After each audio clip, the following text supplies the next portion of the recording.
was a powerful politician with a perfect life, until he met me. I wasn't looking for love. I was hunting for justice, and he handed me the match that burned his world down. One night, one camera, one orgasm on record. I seduced him, controlled him, and then exposed him, live in front of the world. This isn't just a story about sex or scandal. It's about a woman who used her body like a weapon and turned a senator's career into ashes. Welcome to her body, his ruin, where seduction isn't pleasure, it's punishment.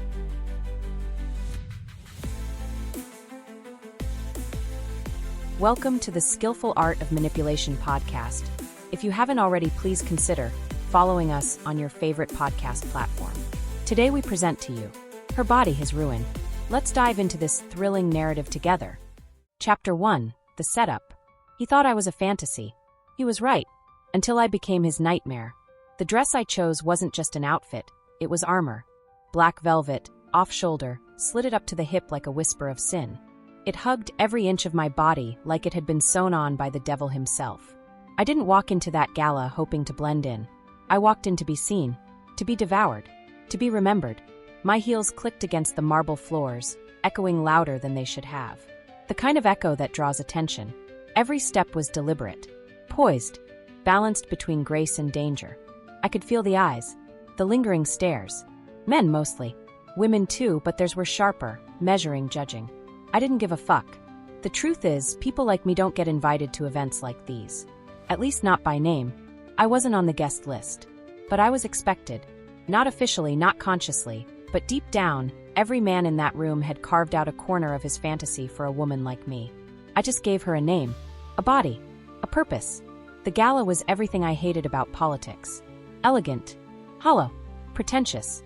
Crystal chandeliers dripped like diamonds from the ceiling, casting golden light over men in tuxedos and women wrapped in fabric that cost more than most people's rent. Waiters moved like ghosts, silent and robotic, refilling glasses with champagne none of these motherfuckers could pronounce correctly. I stood at the edge of the room for a while, watching the charade. Everyone pretending to give a damn about policy, reform, progress. But they weren't here for any of that. They were here to be seen, to whisper deals in corners, to fuck each other without ever touching. The politics was just foreplay. Then I saw him, Senator Julian fucking Cross. Even in a room full of masks, he stood out. Not because of charisma, or presence, or some fake-ass charm. It was the way power clung to him. The way it dripped off his posture, his voice, his fucking smile. He wasn't trying to be liked. He expected it, demanded it, and most people gave in because they couldn't afford not to. He was taller than I expected. Broad shoulders beneath a perfectly tailored suit, tie knotted with surgical precision, face clean-shaven but not soft. His silver hair gave him that distinguished, trustworthy politician look, the kind that made desperate housewives fantasize about him behind their husbands' backs. But it was his eyes that gave him away. Ice blue, calculated, hungry. I didn't approach him. That would have been too easy, too expected. Instead, I let him see me. Just a glimpse at first, my reflection in a mirror behind the bar. A tilt of my neck, the flash of my thigh as I crossed one leg over the other. I laughed at nothing, whispered something into the bartender's ear, created curiosity. He took the bait in less than 3 minutes. I felt him behind me before he spoke. That presence men like him carry, thick with entitlement. The way the air shifts when someone who's used to being obeyed walks into your space. "Are you enjoying the evening?" he asked, his voice dipped in velvet and sin. I didn't turn around right away. I let his words linger like perfume on bare skin.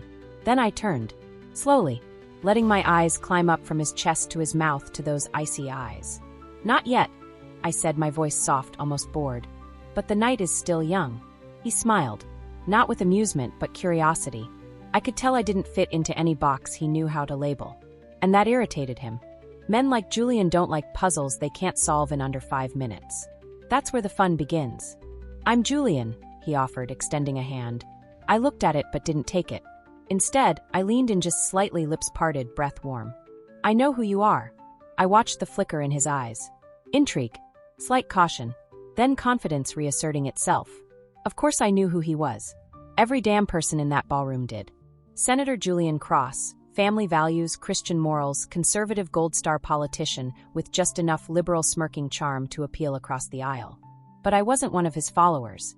I wasn't there to be impressed. I was there to ruin him. "What's your name?" he asked, tilting his head. I smiled. "Names are overrated. You can call me anything you want later." A beat. The tension stretched between us like the strap of a silk bra about to snap. He laughed softly. Not nervous.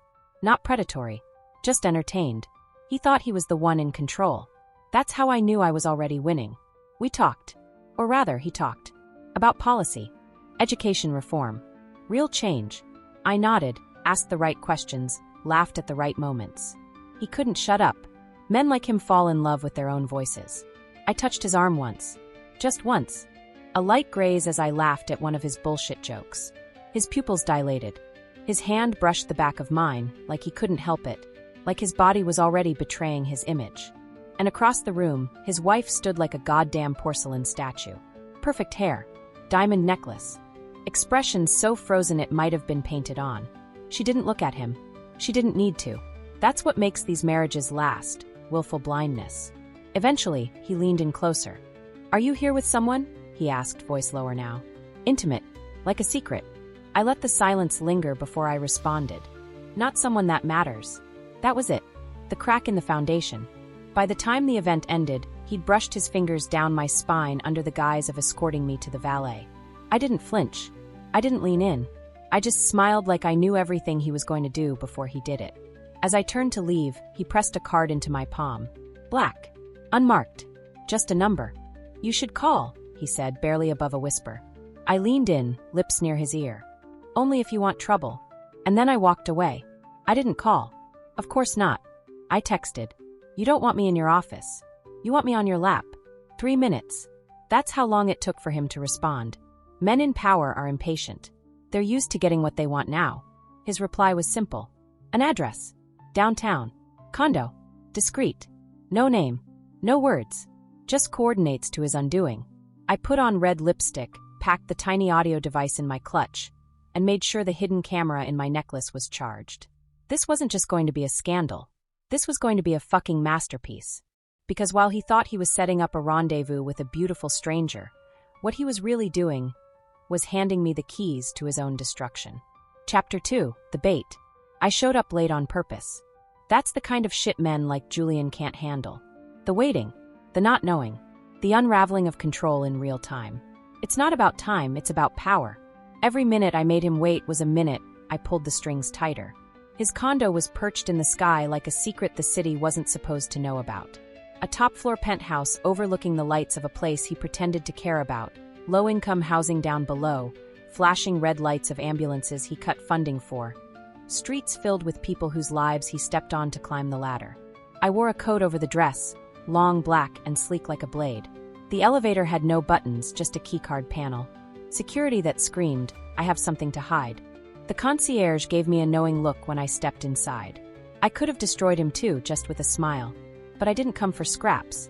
I came for the big kill. The elevator opened to soft jazz humming through the air, and the smell of money. Not new money, old money. The kind that sits in dark mahogany and pours itself expensive whiskey, like it's entitled to silence. Julian stood in front of floor-to-ceiling windows, hands in his pockets, suit jacket unbuttoned, like he was trying to look casual, but couldn't quite remember how. He turned when he heard my heels, and for a moment he just stared, like I was a mirage. "You came," he said, voice low, thick with something he didn't know how to name. "I always come when I'm not supposed to," I replied, shrugging off the coat and draping it over the arm of a chair. His eyes dropped. Of course they did. The dress clung to me like it was trying to escape. Red. Tight. Dangerous. He moved toward me slowly, like a man approaching a wild animal he wants to tame, but also secretly wants to be devoured by. "I wasn't sure you would," he said. "I wasn't sure you could handle it." He laughed. Nervous now. Just a little. The confidence was still there, but it was starting to tremble around the edges. He motioned toward a glass of wine already poured. I walked past it. "I don't drink unless I poured it myself." His lips parted, surprised. "Good. Let him start wondering. Let the paranoia crawl in. A man like him is used to being trusted. Worshipped. I wasn't here for that." We sat. He on the couch, legs spread, trying to take up space. Me in the chair opposite him, legs crossed, back straight. I watched him try to figure out how to approach me. Like there were steps he'd memorized, Seduction for Dummies, Senator edition. I let the silence build. He cleared his throat. "So, what do you do?" "I destroy things," I said. "Beautifully." That threw him. His brows raised, but his mouth curved like he liked the challenge. He leaned forward. "Do you always speak in riddles?" "No. Only when I'm trying to make a man forget how much he's about to lose." He sat back again, lips twitching, unsure if I was joking. I wasn't. The wine stayed untouched. The room got hotter. Or maybe it was just us. Two animals pretending to be civilized while circling the kill. He loosened his tie, and that's when I moved. Slowly, I uncrossed my legs and stood. His eyes followed me like they were magnetized to the rhythm of my hips. I walked to the window, staring out at the city. "Do you know what this view says?" I asked. He stood too, coming up behind me. "What does it say?" "That you think you're above it all. That the world exists to look up at you. But the funny thing about towers..." I turned to face him. "Is they fall." He was close now. Closer than he should have been. His hand brushed against my waist like it was testing a wire for voltage. I didn't flinch. I didn't move. "You're dangerous," he whispered. I tilted my head, voice soft and sharp. "No, Julian. I'm necessary." And then I kissed him. Hard. Fast. Like fire on gasoline. He kissed me back like a starving man, hands grabbing, mouth desperate, body betraying every ounce of polished control he'd ever had. I let it happen. Let him press me against the glass. Let him think he was leading, dominating, seducing. But the camera was already rolling. Hidden in the necklace resting just above my breasts. Audio device tucked between the silk and lace of my thigh. Motion-triggered backup recording in the clutch. A professional setup designed to catch every lie, every moan, every fucking groan of surrender. Because this wasn't just about sex. This was about leverage.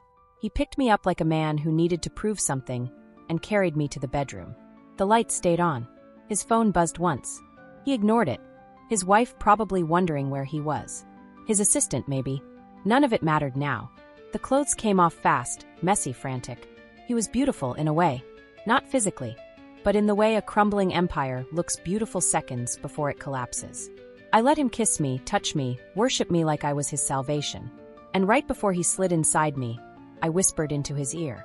"Do you trust me?" He paused. Just a beat. "Yes," he breathed. I smiled. "That's your first mistake."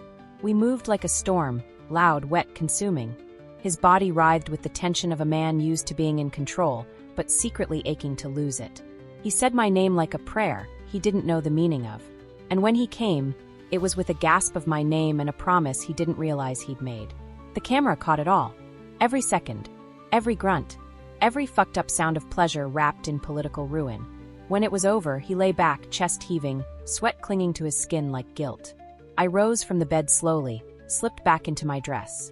He watched me like a man who had just survived a natural disaster, but didn't know the aftershocks were still coming. "You're leaving?" he asked, voice hoarse. "I already got what I came for," I said, turning to him with a satisfied smirk. He sat up, confusion etched on his face. I know what you thought." I walked to the door, grabbing my clutch. "But this wasn't about what you thought." He stood, something dawning in his expression. "Wait, don't worry," I said, voice sweet as arsenic. "You'll remember me. Real soon." And then I was gone. Down the elevator, out the doors into the night. Wind cold against my bare skin. Heart steady. Purpose intact. In my hands was the beginning of his end. And all I had to do now was press upload. Chapter 3. Upload pending.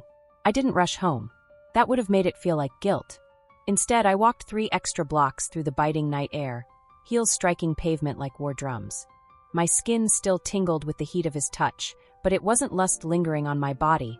It was evidence. A living imprint of power exchanged. Faked intimacy. A performance.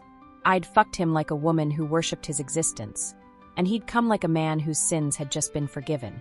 But forgiveness wasn't on the menu. Not tonight. Not ever. The city was quiet in the way it always is at that hour, where every corner feels like a confession, and every streetlight buzzes like it knows something you don't. Neon signs flickered on cracked windows. Homeless men curled under thin blankets near locked storefronts. The contrast was jarring, cruel. Julian's penthouse was only 15 stories above this mess, and yet it was another world entirely. The predator in him had mistaken the prey in me, and that's where the fucking magic lived. I reached my apartment at exactly 2:17 a.m. Not fancy, not poor. Just quiet. Hidden. Anonymous. The kind of place where neighbors minded their business, and the landlord didn't ask questions as long as the rent hit early. Inside, the silence wrapped around me like an old lover. Familiar, comforting, dangerous. I peeled off the dress slowly, letting the weight of the night fall to the floor. My body moved on instinct, lace unhooked, heels kicked off, hair unpinned, until I was standing in front of the mirror bare and bruised with purpose. I looked at myself, really looked. There was no shame in what I did, no guilt, but there was something else. A hum beneath my skin, a heartbeat that didn't quite slow down. I was wired, not from the sex, from the game. I plugged the necklace into my laptop and transferred the footage. The screen lit up in grainy black and white, and there he was. Senator Julian Cross. Glorious. Vulnerable. Naked in every fucking way that mattered. The audio was even better. The breathless whispers. The gasps. The unmistakable sound of power crumbling under the weight of lust. He said my name. Again and again. Like a chant. Like an offering. I leaned back in my chair and let it play. I trust you. You're different. Don't stop. Please don't stop. Click. Pause. That last one. That's the soundbite. The one that would play on every major news network when this hit. A man begging. Desperate. Soft. Not a predator. Not a leader. Just a man in ruins. I cut it. Trimmed it. Cleaned the audio. Isolated the shot where his wedding band catches the light as he grips my hip. Added slow zoom for effect. Not that I needed to edit much. The footage was already perfect. I had 3 copies, cloud, external drive, and a hard copy burned to disk in a fireproof box. Because blackmail is an art, and insurance is non-negotiable. But here's the thing. I didn't want money. I didn't want a payout or hush cash under the table. I wanted his name in flames. I wanted headlines. Meltdown. A legacy snapped in half and broadcast to the world. Because Julian Cross didn't just fuck a stranger. He fucked me. And I am not just a stranger. I am the consequence. You might think I was some random woman who decided to destroy a man for sport. You'd be wrong. This shit was personal. Years ago, my mother was a staffer in a senator's office. Not Julian's. His mentor. The one who taught him how to speak with charm and strike with cruelty. She worked her ass off, believed in politics, in democracy, in something bigger than herself. Until she came home one night, quiet, broken, reeking of shame, and locked herself in the bathroom for 6 hours. She never told me what he did. She didn't have to. 3 months later, she swallowed a bottle of sleeping pills and left behind nothing but a note. He said no one would believe me. And he was right. No one did. Not the press. Not the party. Not even her closest friends. Because that's what power does. It silences. It deletes. It rewrites the truth until you can't recognize yourself in the mirror anymore. Julian inherited his seat when that bastard retired. And he inherited me the moment he touched my arm at that gala. This wasn't seduction. This was strategy. My body was a weapon, yes. But my mind was the fucking blade. I stared at the screen as his orgasm shook his body, and all I felt was resolve. No regret. No second thoughts. Just clarity. This wasn't revenge. It was justice. The kind that didn't wear robes or give out verdicts. The kind that bleeds. Screams. Burns. The phone buzzed. Blocked number. I didn't answer. Voicemail came through. His voice. Sleepy. Breathless. Hey, I just wanted to say tonight was, wow. I don't even have words. You're something else. I haven't felt like that in years. I know this isn't just sex. Not with you. Call me tomorrow, okay? Please. I played it twice. Saved the file. Labeled it. Addiction_begins. See, I knew what came next. He'd crave me. Not because of who I was, but because of who he became when he was inside me. And that's the trick. Men like Julian don't fall in love with women. They fall in love with who they think they are when we look at them a certain way. I gave him the mirror, tilted just right. He saw a version of himself that felt powerful, masculine, wanted. But the moment I pulled that mirror away, he'd panic. Because men like him don't know how to survive without the illusion. By 4 a.m., I had the draft email ready. A folder of media assets prepared. A list of journalists who owed me favors and another list of ones who didn't. Yet, I was deciding which outlet would get the exclusive. But I didn't press send. Not yet. Because this isn't just about exposure. It's about timing. I wanted him to squirm. To sweat. To need me. To start making mistakes. To start lying. Then I'd burn him down with his own words. I climbed into bed around 5:15 a.m. No makeup. No tears. Just silence. Outside, the city began to wake. Inside, I closed my eyes and dreamed not of fire, but of ashes. Chapter 4. The Addiction Phase. He texted the next morning before the sun even had time to finish rising. Last night wasn't a mistake. Tell me when I can see you again. 7 words. Just 7. But they told me everything I needed to know. He was hooked. I didn't reply. Not immediately. Let him sit in it. Let the silence claw at his skin and infect the quiet in his head. That's how you build obsession. Not with touch, but with absence. He needed to miss me before I gave him more. I brewed my coffee slowly, watching the city breathe through the cracks of my blinds. Outside, everything moved in fast forward. People racing to jobs they hated, relationships built on convenience and delusion. I used to be one of them, before I stopped lying to myself about what the world really was. My phone buzzed again. I'm in meetings all morning, but I'll be thinking about you. I want to take you away. Somewhere quiet. Just us. Ah, there it was. The fantasy building. The delusion setting in. He was already trying to relocate me, out of his reality and into his dream. The man with the power wanted to disappear with the problem he couldn't solve. I still didn't answer. Instead, I opened the burner phone I hadn't touched in weeks. It was time to make the first move toward the kill. A quick login. An encrypted message. The target channel. Contact initiated. Hook is in. Phase 2 begins tonight. Collect secondary leverage. Confirm when asset is emotionally compromised. I sent it and powered the phone off. Julian wasn't just a conquest. He was a symbol. And I didn't work alone. I took a long, hot shower and spent the better part of an hour doing something most people never think about anymore, planning intimately. Not just what I'd say or where, but what I'd allow him to feel and when. Manipulation is a performance art, and I was its most committed actress. Later that afternoon, when his third text came in, a pathetic breadcrumb of emotional need, I responded with 3 words. You sure about that? He replied instantly. I've never been more sure of anything. I rolled my eyes and smiled. God, they're all so predictable. By 6 p.m., I was standing in front of his door again. This time, he opened it in a black tee and slacks. No tie. No jacket. Just desperation. Hey, he said, breath catching when he saw me. I didn't think you'd actually come. You asked, I replied, stepping inside without permission. He followed like a dog who knew better but didn't care. I could smell the cologne he'd used, more than necessary. The apartment looked untouched from the night before, except for the fresh flowers on the counter. Roses. Red, of course. Cliché. Safe. Like he was trying to say something without saying too much. I ran a finger over the petals, then turned to face him. Trying to impress me?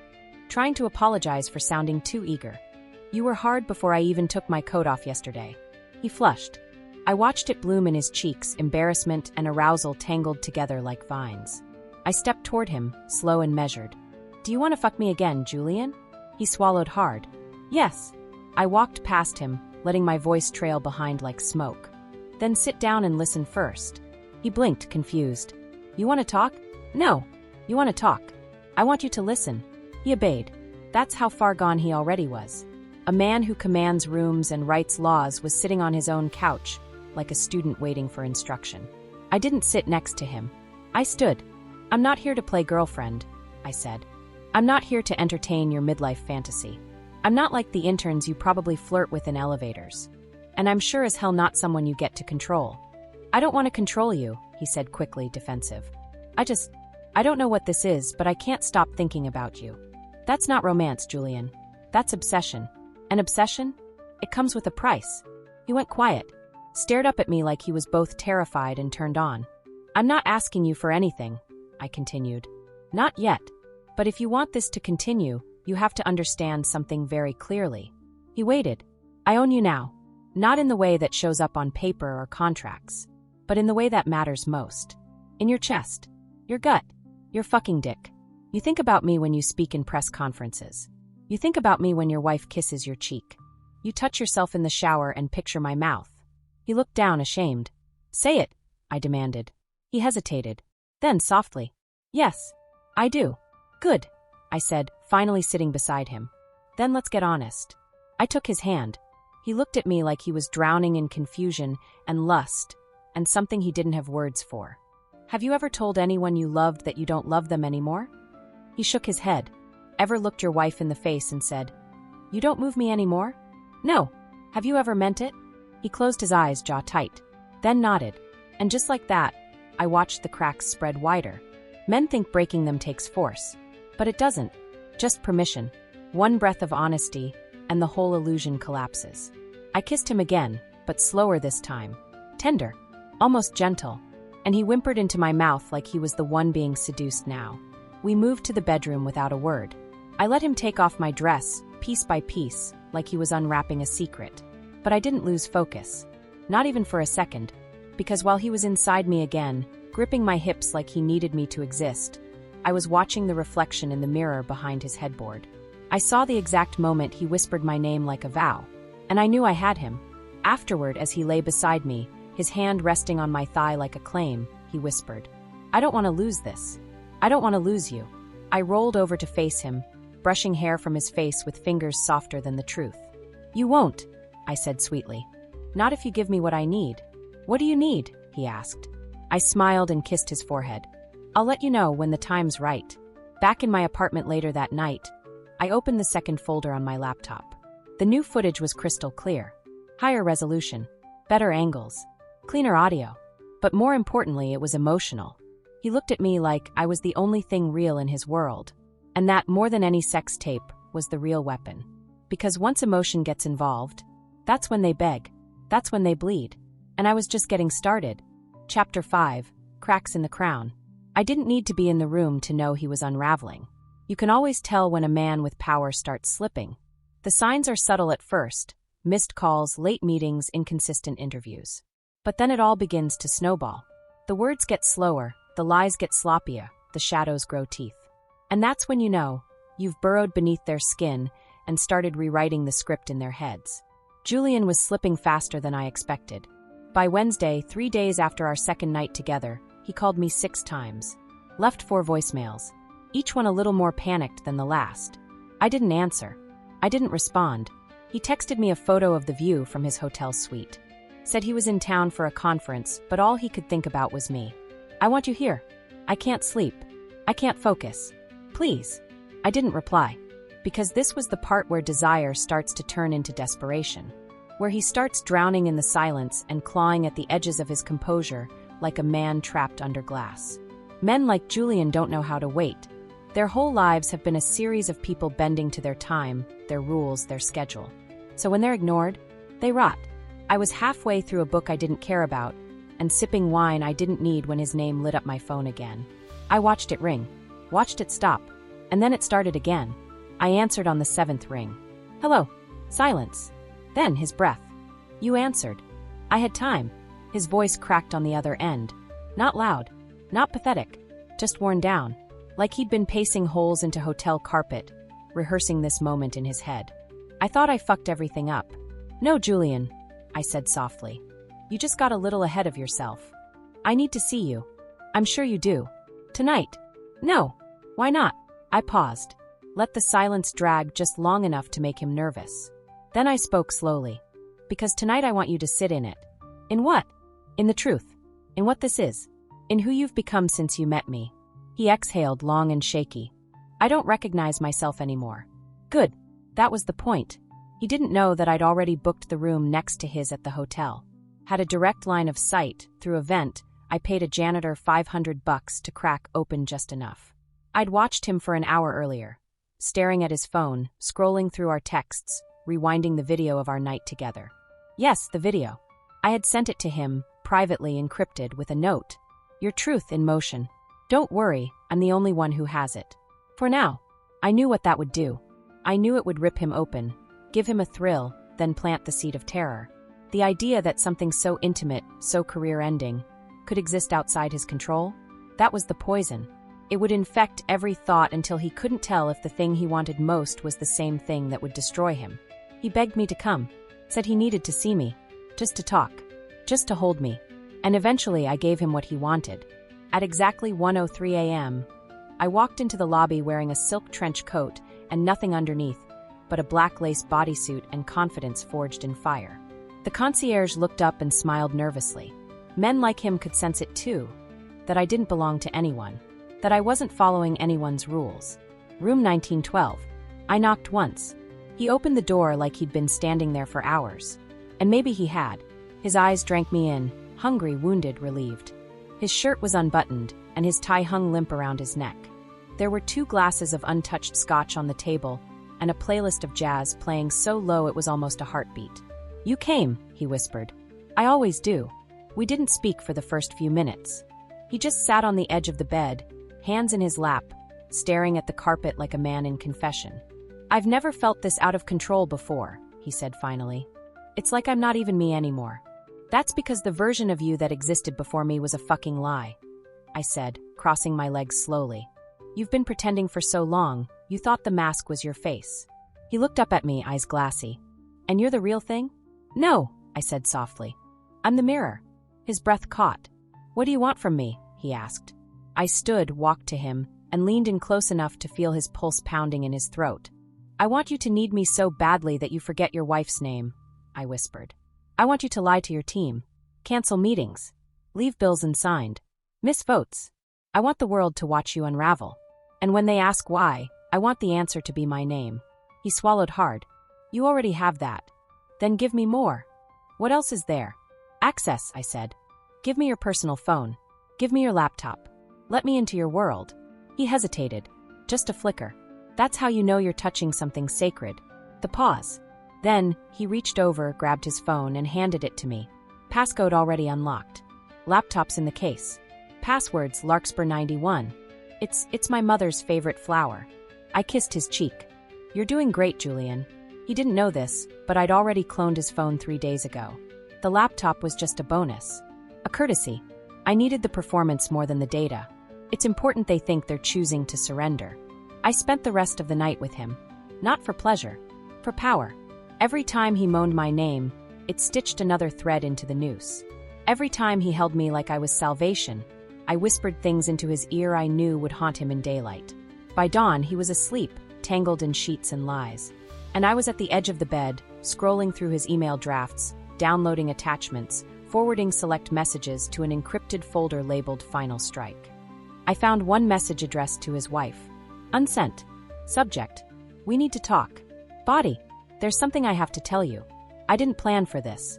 I didn't expect it, but I can't live this lie anymore. I met someone, and it's more than just sex." I smiled. His guilt was fermenting. Soon it would explode. And when it did, I'd be ready. Not just to destroy him, but to watch. Chapter 6.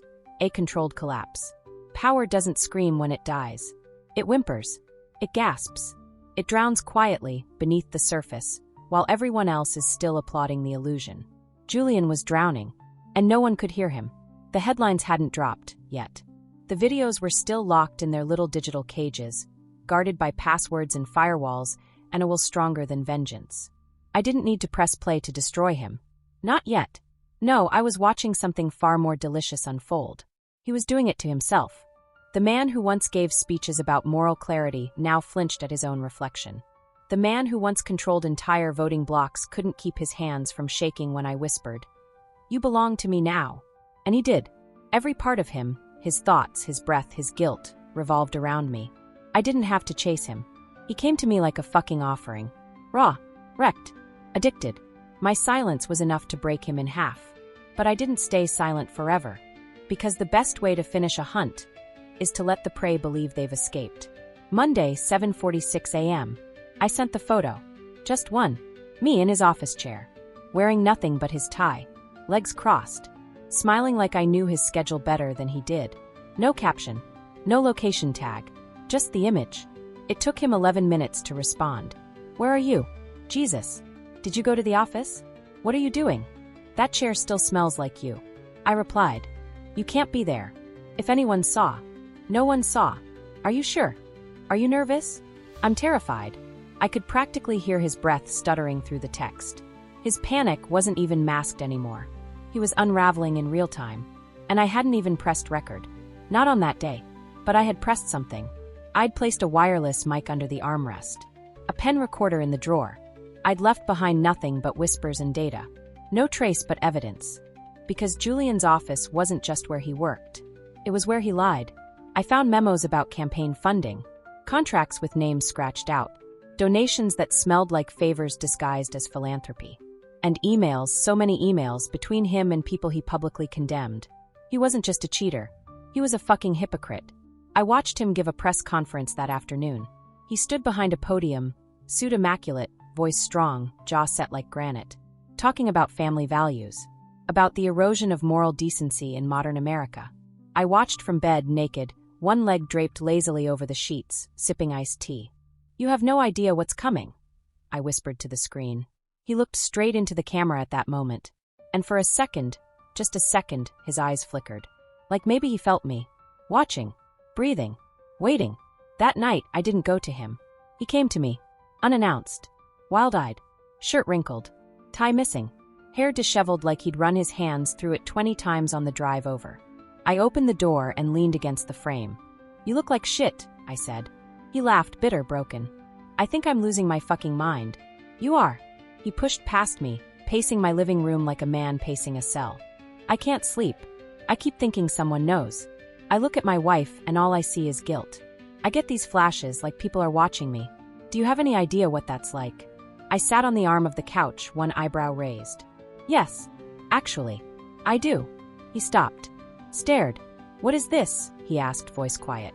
"What are you doing to me?" "I'm making you honest." "By fucking ruining me?" "No, Julian. By stripping you down to who you really are." He fell to his knees. Just like that. Right there on my floor. A senator. A husband. A father. Reduced to a kneeling mess. His forehead pressed to my thigh. "Please," he whispered. "I'll do anything. Just don't let this destroy everything." I tilted his chin up until he was looking me in the eye. "You already destroyed everything. I'm just giving it a spotlight. I love you." I almost laughed. But I didn't. Because that right there? That wasn't love. That was desperation wearing a mask called obsession. "You love how I make you feel," I said. "You love the way I let you fall apart without judgment. But you don't love me, Julian. You don't even know me. I want to start over. Clean. Just me and you." "You mean leave your wife? Step down? Admit everything to the public?" "If I have to." "Oh, honey," I said, running my fingers through his hair. "You're already fucked. You just don't know it yet." He didn't sleep that night. He just lay there, eyes open, staring at the ceiling while I watched him from the shadows of my sheets. By morning, his team had called him 14 times. His chief of staff. His media advisor. His wife. He didn't answer any of them. When he finally got dressed, I handed him a USB drive. "What's this?" he asked. "Something to think about."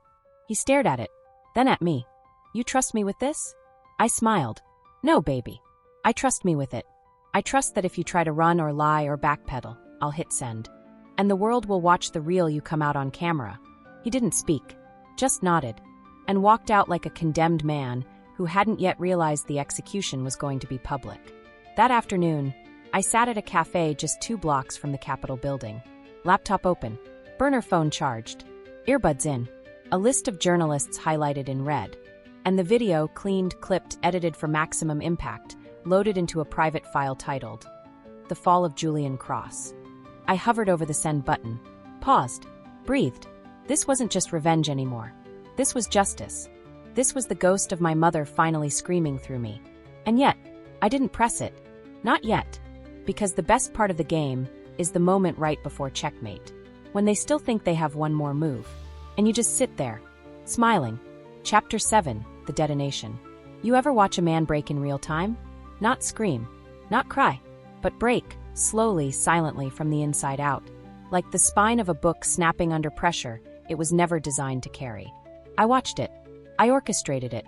And when it happened, I didn't flinch.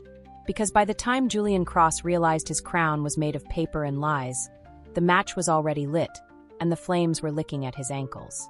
It all began with the press conference, a last-minute event, hastily put together by his team. He called it a matter of transparency. I was impressed. He was trying to get ahead of the fire, trying to hold the narrative in his hands and shape it before it exploded in his face. But what he didn't know, what he couldn't have known, was that the explosion wasn't coming from the outside. I was the explosion, and I was already inside the house. He stepped up to the podium like a man preparing to be reborn. Charcoal gray suit, blue tie, wedding band gleaming, sweat threatening to undo the layers of foundation powdered onto his face. Cameras clicked. Flashbulbs popped. Silence. He cleared his throat. I want to begin today by addressing rumors. I pressed play. Backstage, in a shadowed control room 2 floors above the ballroom, the audio began to broadcast. Harder, his voice breathless. Fuck yes, right there. Oh my god, don't stop. The media room froze. Technicians turned. Julian's jaw snapped shut. His eyes widened. He looked directly into the crowd. Right into the abyss. Then the video hit the screen. The sex tape. Not all of it. Just enough. The sounds. The gasps. My name. The flash of his wedding band as he gripped my thigh. The camera panned, perfectly centered, high resolution. Lit by moonlight and shame. And then, black screen. Silence. Except for the slow rise of murmurs. Phones came out. Reporters stood. Julian's mouth opened, then closed again. And I stood backstage in the dark, invisible but present, arms crossed, heart calm. This wasn't revenge. This was the final act of an opera soaked in sweat, deceit, and divine fucking justice. He stumbled off the stage. His team swarmed him like bees around a dead queen. I could hear shouting, muffled swears, phones ringing. Some of them were already backing away, distancing themselves. Rats leaving a ship that hadn't even started sinking yet, but already smelled like salt and blood. I left the building before he saw me, because I wanted the last face he saw to be his own, broadcast across news outlets, social media, and political blogs. By the time I got home, it was everywhere. #ScandalofCross.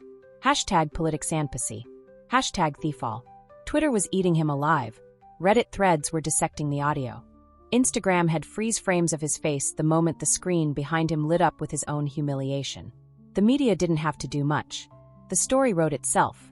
A married senator known for his rigid conservative values caught in a sex scandal with an unidentified woman, one who was clearly recording without his knowledge. They speculated who I was. Some said I was a sex worker. Others said I was a staffer. Some thought I was planted by the opposition party.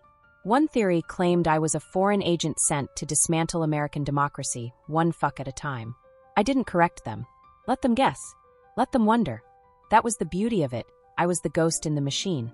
The whisper behind the scream. The woman he destroyed himself for, who never even gave him a real name. By the next morning, his wife had issued a statement. My husband's actions have deeply hurt our family. I ask for privacy as we begin the painful process of healing. Translation: I'm done. Don't call me. He went into hiding. A private facility, they said, for stress recovery. They made it sound noble, medical, harmless. But we both knew better. He was shattered. Shame isn't loud. It creeps. It seeps. It poisons the cracks in your soul and makes you watch as everything you've built comes down around you. And then he called me. Blocked number. Midday. I answered. Hello, Julian. Silence. Then a breath. A shallow, broken thing. You ruined me. No, Julian. You did that. I just handed you the mirror. I loved you. No, you loved the fantasy I let you believe in. I was never yours. I was your reckoning. You could have walked away. I could have. So could you. But neither of us are saints. He was crying. Softly. A man alone in the wreckage of his legacy. And in that moment, I didn't feel triumphant. I felt done. Like a war had ended, and the battlefield was silent now. No winners. No medals. Just scorched earth. You said this wasn't about revenge, he whispered. It wasn't, I said. It was about balance. My mother died because men like you think the rules don't apply to them. You live above it all, untouched, invincible. But not anymore. Now the world sees you for who you really are. He didn't respond. Goodbye, Julian, I said gently. Click. I blocked the number. Closed the chapter. Burned the backups. Because I didn't need to keep the evidence. The world had already seen enough. His downfall was immortal now, embedded into the internet like digital sin. I stood on my balcony that evening, glass of wine in hand, wind teasing the hem of my robe. The city below kept moving. Horns honking. Sirens humming. Life unchanged for most. But not for me. And not for him. He would spend the rest of his life wondering what hit him. Searching for me in every mistake. Hearing my voice in every silence. And me. I'd move on. To the next target. Because there's always another man who thinks he's untouchable. And I'm the reminder. The lesson. The fire in their fucking ruin.